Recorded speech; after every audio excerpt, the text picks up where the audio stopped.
This is your third lesson in Pre-AP IB Pre-Cal, and this is for lesson 1-5. So if you did not pick up this paper within the classroom, you can print it off through your Canvas. This is side 1, parent functions, and then part 2 of the video will talk about transforming some of these graphs. First, let's look at the parent function. And I've given you a worksheet that has a lot of these on there, and this is a good review. So we call the identity parent function, that's just the line, right? The constant is a horizontal line. It's like the flat line that we talked about earlier, right? Absolute value has a V, the V graph, just y equal the absolute value of x. Square root and the quadratic are similar, right? So if you have y equal, excuse me, positive x squared, that's going up. If you have the square root, that's taking this graph, it turns it on its side, but it only has the positive value, right? Because you can't have a negative square root if we're dealing with real numbers. Cubic graph is one that kind of looks like a little snake there. And the y equal x cubed. You have rational graphs, okay, where you've got fractions and you're going to have asymptotes, places where that cannot exist. Here, the graph cannot exist at 0, where x is 0. That's why the graph has got these two branches here. It doesn't touch the 0. Then you have something called a piecewise function. Okay, we sometimes refer to, well, let me also say this. The rational is also the reciprocal. Could also be referred to as the reciprocal parent function. And piecewise is known as the greatest integer. Greatest integer function.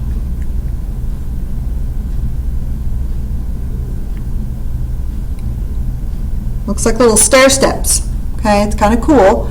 And this may be the one on the page that's the newest to you. Let's look at just a few examples down here. If you're talking about this function, the greatest integer function of x, notice the little stair step. So everything on that line goes back to that greatest integer. Okay, so the greatest integer, if you are at 2.2, all right, it's still going to go back to 2.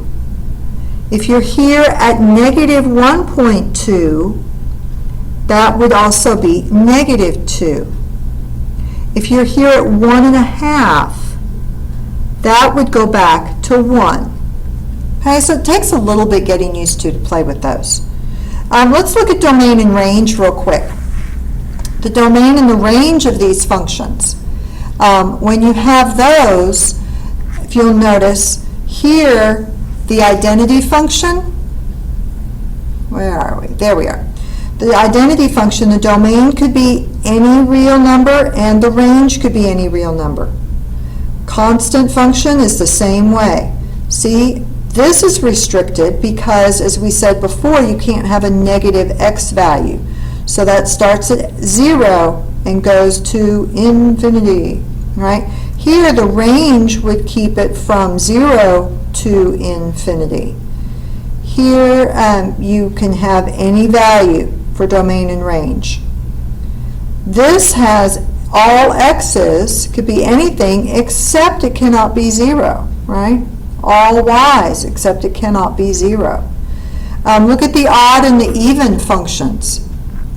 The odd and the even functions, the only ones that are odd, my screen's quite big enough here, is the identity, the cubic, and the rational. Remember, an odd function can rotate around the origin. Remember the O's.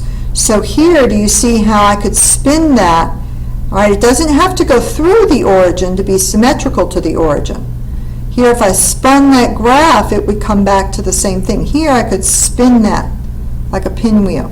And also, the identity function over here is symmetrical to the origin. Everything else is even or These two are neither because they are not symmetrical to the y-axis or the origin. All right? So sometimes you need to pay attention to the symmetry as well.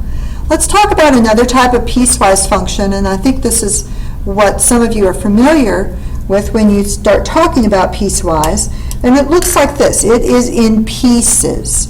Right? You may have a quadratic piece. You may have a linear piece. And this happens to be another quadratic piece. And I would give you that and say, graph the following piecewise function. So you can graph, and you can check it on your calculator if you want. And when you graph that parabola, it has a negative x squared, so I know it's going down, but I am only interested in the piece that is less than negative 2. And if you'll notice, it's not equal to negative 2, it's only less than. So when I draw my graph, if I plug in negative 2 right here, I'm going to be at 0. So I know that at negative 2, 0, it doesn't exist. There's a hole there because it's just less than. But it's everywhere less than the negative 2. If I plug in negative 3, negative 3 squared would give me 9. 5 minus 9 would give me a negative 5. Okay, it's down this way.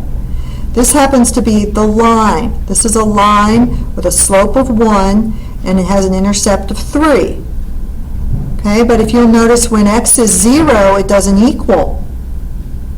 So that's why there's a hole there at 3.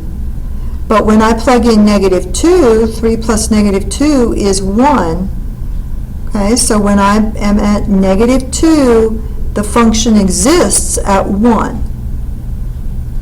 And it's everything in between there, all the x values between those 2 points. Then this quadratic, okay, it's raised up 1, it's transformed up 1 on the y-axis, and it's every positive x value.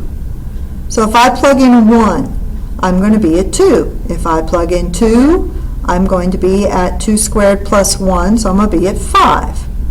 I'm going to have that part of the parabola, that piece of the parabola. So that's how you graph the piecewise functions. Now, you are going to have to do several things. You're going to have to identify the parent function. You're going to have to give me the domain and the range of the parent function.